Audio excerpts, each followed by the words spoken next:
Hello, and welcome to the Edifice of Trust podcast. The Edifice of Trust podcast is a thoughtful discussion of today's current events from the perspective of America's founding principles. Each year, I publish a podcast about the urgent priorities facing the United States of America. And each year I threaten to merely republish the previous year's podcast because none of those priorities has been addressed. But this year, 2024, may be different. First of all, it is an election year, and not just any election year, but one that may be pivotal to the future of America. I look at the year of 2024 with an admixture of optimism and dread. Optimism because more and more people appear cognizant of the problems we face and are demanding new solutions to overcome those problems. But with a sense of dread because the country seems to be locked into an entrenched political system that is driving us ever onward in the wrong direction. By many accounts, 2023 was not a bad year, at least here in America. Inflation has moderated, although still above the Fed's goal of 2%, and Fed President Jerome Powell has indicated that the Fed might even reduce interest rates in 2024, which has driven the stock market to almost record highs. GDP for 2023 is expected by the Philadelphia Fed to be around 2.4%. Not great, but much better than the anticipated recession that never arrived. President Biden is upset that he is not getting credit for this relatively good news, but that might be because there is some deeper discontent rampant in the country. Gallup reports that economic confidence is almost as low as it was during the Great Recession. About 70% of the population believes the country is headed in the wrong direction. Internationally, the world seems to be falling apart. A land war in Ukraine, a terror war in Gaza, Iran on the cusp of becoming a nuclear power while sponsoring terror attacks across the Middle East, North Korea building a new nuclear plant to speed up its production of plutonium, Chinese President Xi Jinping rattling his saber at Taiwan in speech after speech.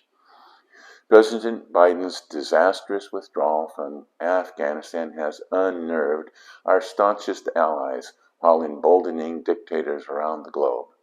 And now, Republicans are threatening to justify Vladimir Putin's belief that Americans cannot be trusted to endure the hardship of war, even when somebody else is fighting it. The world is a less safe place, and the Republicans and Democrats, and especially their leaders, Biden and Trump, bear responsibility for this. As I said in my previous discussion of urgent priorities, our political leaders are so focused on promoting their party's agenda and their own reelection that they have no idea of which direction the country is going, and worse, since they are supposed to be our leaders, where it should be going. We, as a people, are faced with a plethora of urgent priorities, and we need to make sure our political leaders focus on those priorities. As I see it, the priorities fall into two broad categories. One, national priorities, and two, political priorities. Urgent national priorities in 2024 are priorities that affect all Americans, rich and poor, black and white, young and old, whatever. We live in a complex and dangerous world, and in 2023, the world became complexier and dangerouser, and it is all America's fault. But not because America and its Western values are inherently evil, as some on the left proclaim, but because Americans appear to be weary of the burdens of global leadership. They wish to put those burdens aside and focus on our domestic problems, of which there are many. But the complex and dangerous world outside our borders will not go away. Ignoring those threats will only make it worse. The top priority that we need to focus on is the national defense in the midst of war. During the Cold War, the armed forces of the United States had to be ready to fight wars in two theaters, just as we had been able to do in World War II in Europe and the Pacific. While stuck doing most of the fighting in Korea and Vietnam, we still had to have an additional military capacity to forestall the Soviet Union's design on Western Europe. But after the fall of the Soviet Union, we felt comfortable in reducing our military forces to a size that could fight in only one theater, but with a capability to rebuild our forces if a new threat arose, thinking that Europe was now secure.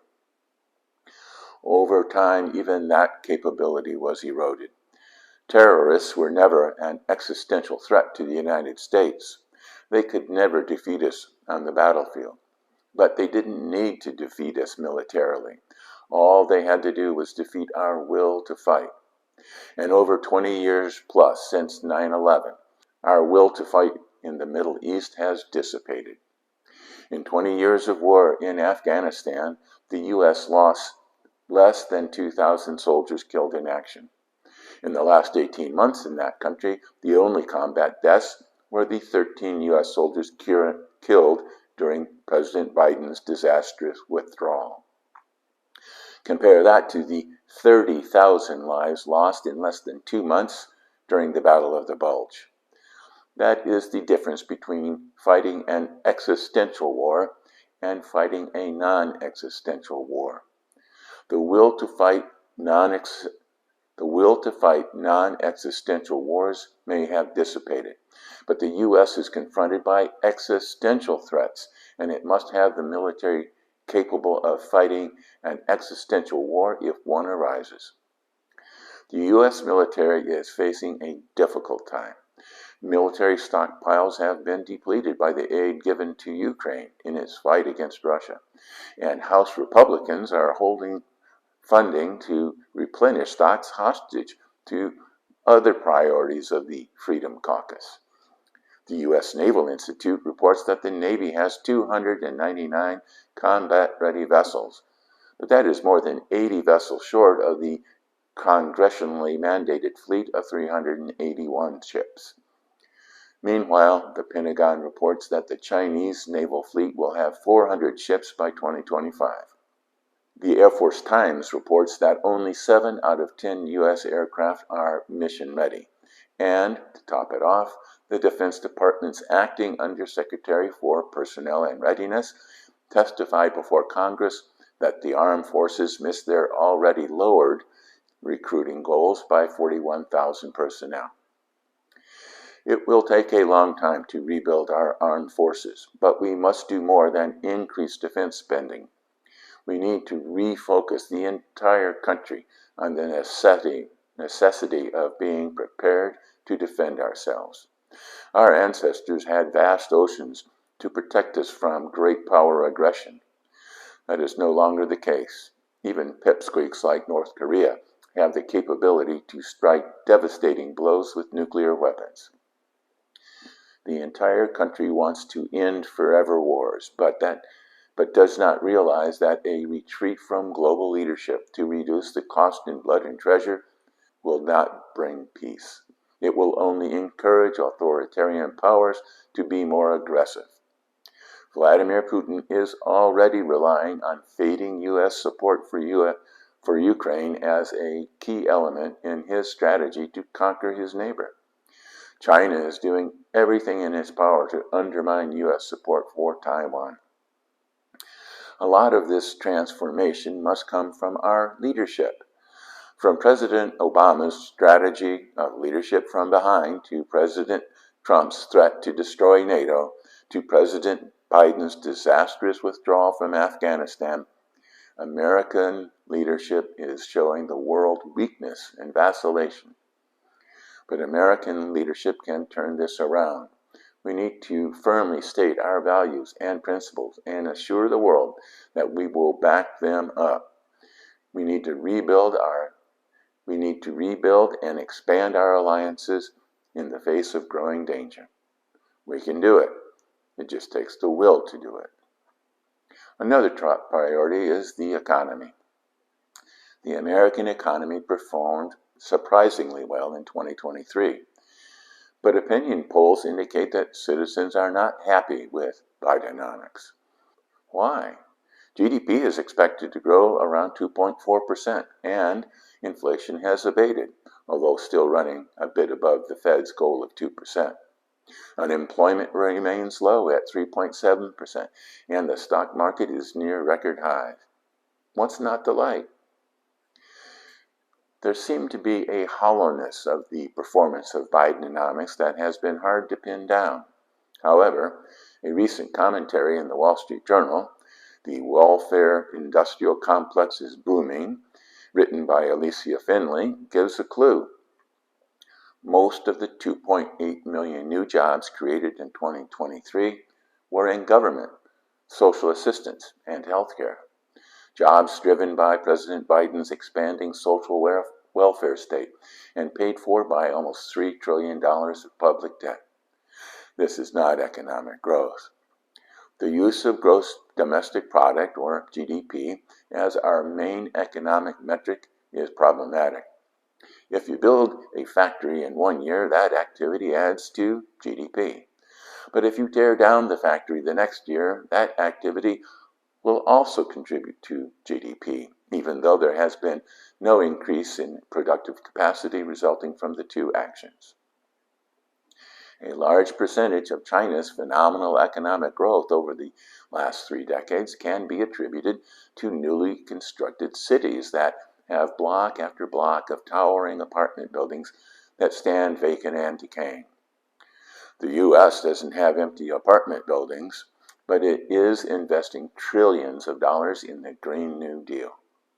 But investments in charging stations, solar panel farms, and windmill farms only replace existing gas stations and power plants made obsolete by government edict.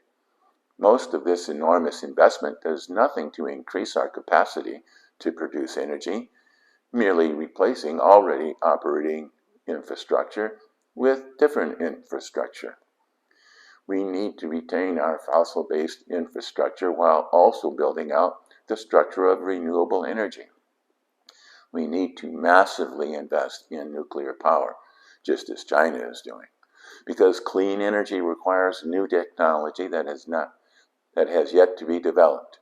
Nuclear power can fill the gap until new technology is developed, because we cannot allow our economy to be held hostage to environmental policy.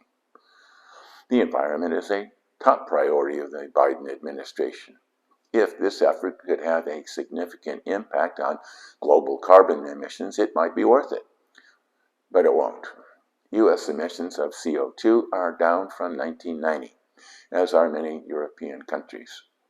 But China's emissions of CO2 are up over 500% since 1990, making China the biggest polluter in the world, emitting about 3 times as much CO2 as the U.S. India's carbon emissions have increased over 400% and will soon surpass U.S. emissions. Many in the developing world are growing even faster, and they will not slack their efforts in the foreseeable future. So even if the U.S. and Europe were carbon zero tomorrow, the growth of carbon emissions would continue. We need to learn how to mitigate the impact of climate change. Mitigation, as Stephen Koonin pointed out in his book, Unsettled, can preserve our civilization at much lower cost than the Green New Deal, while also not increasing our vulnerability to non-compliant countries like China. The most important priority not being addressed is that of educating our future citizens. To confront existential challenges that face us, we need an education system that can create the most highly educated and prepared citizenry in the world. It is not impossible. We have done it before. However, this time we have some powerful competition. If boosting the self-esteem of students, teaching them critical race theory, having DEI administrators trying to wipe out their white privilege, or allowing transsexual children to use the bathroom of their choice, helped prepare our children for a challenging future that demands a well-educated, hard-working, patriotic workforce, then such programs would be worthwhile. But the fact is they don't. The fact is that they create poorly educated children, only a few of whom can read at grade level, cannot explain answers to math questions, who require safe spaces to protect them from microaggressions, who cannot take SAT exams, and graduate capable of only receiving welfare payments and student loan forgiveness. We need to make meritocracy the bedrock of our educational system. Children are children, and children need to play and have fun. But children also have responsibilities. They have a duty to prepare themselves for the next generation. They have a duty to become productive members of society, and they have a duty to their parents as they age. In a meritocratic education system, not all children will be able to perform at a top level, but all children must strive to do the best that they can. And parents have responsibilities to their children, foremost to be there, both parents. Children are more than an unfortunate mishap resulting from some urgent romantic encounter that couldn't wait for birth control. Critics on the left will moan that meritocracy would worsen inequality. But equality of outcomes in education would mean driving all children down to the lowest common denominator, which you would understand unless you had been taught new equitable math. But meritocracy will provide equality of opportunity. In fact, you cannot have equality of opportunity without meritocracy. Otherwise, you deny talented children the opportunity to be all that they can be, and condemn them to a future of boredom and ennui. The success of inner-city charter schools such as KIPP and Success Academy have proven that much of the supposed racial education gap is actually a cultural gap. Parents who care about their children's education are more highly motivated to get them into meritocratic charter schools. These parents will also support their children's study habits and make sure that they do their homework. Studies have shown that kids from two-parent families are more than a full grade ahead of kids from single-parent families. These are cultural differences that progressives label as white culture, but it is actually a culture of success. The cultural shift away from America's traditional middle-class values has yielded poor results that will dog us for decades into the future. At least now, people are becoming aware of the damage done by leftist ideological control of education. Some states are now banning DEI departments and critical race theory from education institutions. But we need to do this on a national scale to avoid the existential threat posed by these postmodernist theories. These are the great national priorities that need to be addressed.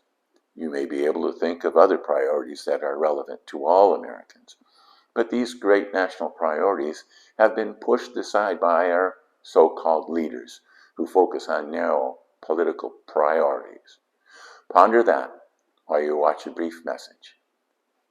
Cancel culture is a new phenomenon, and The Canceling of the American Mind is the first book to codify and to survey its effects. From the team that brought you the best-selling Coddling of the American Mind comes hard data and research on what cancel culture is and how it works, along with hundreds of new examples showing the left and the right both working to silence their enemies. Welcome back. We are also faced with other priorities, but these are political priorities established by people with an agenda. None of these priorities address the existential threats to the United States or its people. Some may be popular, but in today's hyper-partisan environment, there is little likelihood of reaching consensus or even a compromise on any of these issues. These issues will consume much of the political dialogue in the months leading up to the 2024 presidential election. Some of these political priorities are actually opposed to achieving our urgent national priorities. None of these issues should be allowed to detract from the importance of addressing the urgent national issues. What are the urgent political priorities in 2024? The first is the lack of bipartisan government. Much of the legislative agenda was halted by bitter partisan infighting that blocked even the most routine legislative activity, making the 118th Congress the least productive since the Civil War. And that was just among the Republicans. It would be nice to write about legislators with different ideas cooperating together for the good of the nation. But I can't, because there isn't any. The only significant bipartisan bill, an emergency continuing resolution to keep the government from shutting down, resulted in the removal of Kevin McCarthy as Speaker of the House and continued infighting among the Republicans. With razor-thin majorities in both chambers, it only takes a few extremists to block legislation. Party discipline is better in the Democratic Party, but that requires acquiescence to the powerful progressive caucus in the House and adherence to Chuck Schumer's agenda in the Senate. The fractious Republican Party, torn between loyalty to former President Trump and traditional Republican values, has shown a complete inability to govern in the interests of the American people. Almost 40 Democrats and Republicans have announced that they are leaving, some for other office, but many appear to be just sick of it all. We are faced with rot in the Republican Party. Former President Trump's grip on the Republican Party defies reason. His popularity among Republicans also defies reason. I guess he was right when he said, quote, "I could stand in the middle of Fifth Avenue and shoot somebody and I wouldn't lose any voters. Okay?" Unquote. His bragging about assaulting women was blown off. His association with sexual predator Jeffrey Epstein is shrugged off. Every indictment only increases his poll numbers. His endorsements of politicians based on loyalty rather than competence caused the loss of the Senate and almost cost Republicans control of the House in the 2022 elections. He is credited for creating great economic performance, but in truth, his results were only mediocre. Much of the growth during his tenure was generated by deficit spending, which increased from 2.4% of GDP in 2015 to 4.6% in 2019, before the pandemic. Public debt increased by over $4 trillion before the pandemic.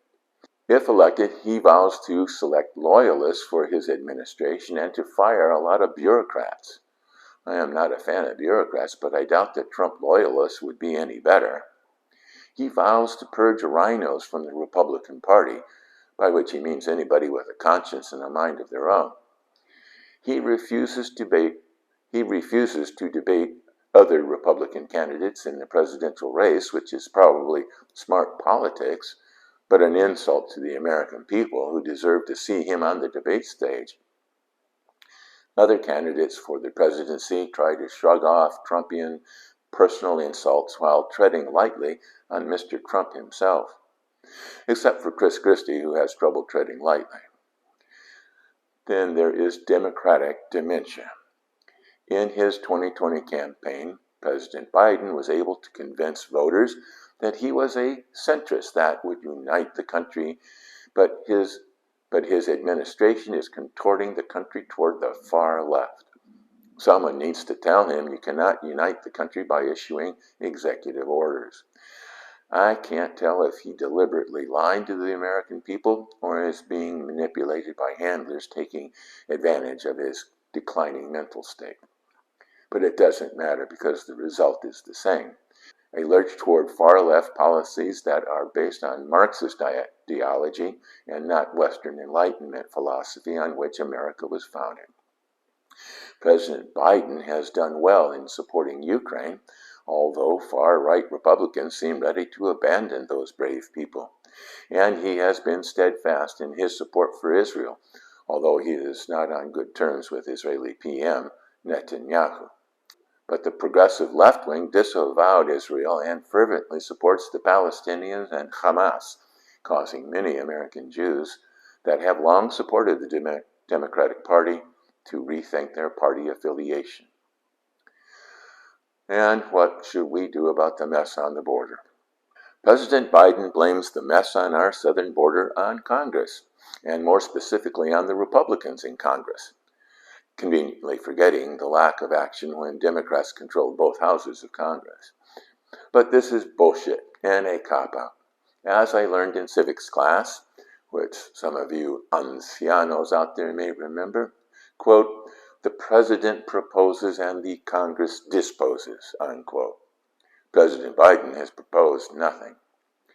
To his credit, President Trump proposed an immigration reform bill to Congress when he presented the RAISE Act, the Reforming American Immigration for a Strong Economy Act, in 2017. Democrats decried the proposal as racist and un-American, despite the fact that many of the provisions in the proposed legislation were based on the 1995 recommendation of the Commission on Immigration Reform, commissioned by President Bill Clinton and chaired by noted liberal Barbara Jordan. President Biden could easily rejigger Ms. Jordan's recommendations to fit the current situation, but the inclusion of any of those provisions, no matter how modified for the current situation, would cause howls of protest from the far left wing of the Democratic Party. The truth of the matter is that neither party wants to resolve the problem on the border. It is too useful as a crisis to motivate their respective bases. They would rather sling mud than solve a problem. So once again, the American people are the victims of our rancorous, divisive politics, not to mention the travails of the poor people trying to cross into the U.S. Perhaps some candidate for president will come up with a reasonable proposal, but I doubt it. The bases that vote in primaries are at two extremes on this issue: draconian closures of the border versus open borders. Any candidate on either side proposing a reasonable approach to this problem will go down in flames. And then there is the acrimonious culture wars. If you watch Fox News, you will see a lot of segments talking about the culture war. And if you watch MSNBC, you'll also hear a lot about the culture war. It won't take you long to realize that the talking heads are talking about two different wars and two different cultures. Each side claims that the other side is a threat to American democracy. And, of course, they are right. Each side is trying to undermine the American democracy that has lasted 240 years. The progressive left, with one foot in academia and the other on the street protesting, Black Lives Mattering, Palestinian genocide, the right to kill fetuses, demanding the surgical removal of perfectly functioning organs, or you name it, attempt to cloak their ideology in compassion for marginalized people. In actuality, it is a perverse mixture of Marxism's devotion to eliminating private property and Foucault's postmodern negativism. It is clearly a counter-Enlightenment rejection of the individualistic focus that has been the basis for Western democratic values, the values that built America. The alt-right MAGA loyalists seem to revel in the rejection of all philosophy. Mr. Trump does not read philosophy. I have been told he hardly reads at all. He goes by his gut, and I suppose his gut-based opinions vary according to his diet. He demands loyalty and promises retribution to anyone he sees as disloyal, which is anyone also seeking to be president or opposing any of his gut-based initiatives. Trump's appeal is not rational. It is visceral. When he speaks, he sounds dumb, but anyone who has underestimated him has paid the price. But Trump-style government is not based on Enlightenment philosophy or the Western values and principles on which America was founded. It is based on a concentration of power in government, a government dominated by one man. That is not what the founders had in mind. Sounds more like Louis XVI than George Washington. I probably should have put the culture wars in the section of existential threats. As Abraham Lincoln said, quote, "America will never be destroyed from the outside. If we falter and lose our freedoms, it will be because we destroyed ourselves," unquote. Soon, very soon, we as a people must decide if we have the will to continue to be the leader of a great civilization, or whether we will succumb and become an irrelevant footnote in the history books. So we need to focus on our national priorities and overlook some of our political differences. When politicians try to sidetrack us into their political priorities, we must constantly remind them of their obligation to address our national priorities. You need to contact your elected representatives and tell them to focus on these great national interests and not on their narrow political interests. You can send them a link to this podcast. I have sent links to my podcasts and commentaries to mine. You need to be politically active and vote in primary elections as well as general elections. You need to make your voice heard. Thank you for watching.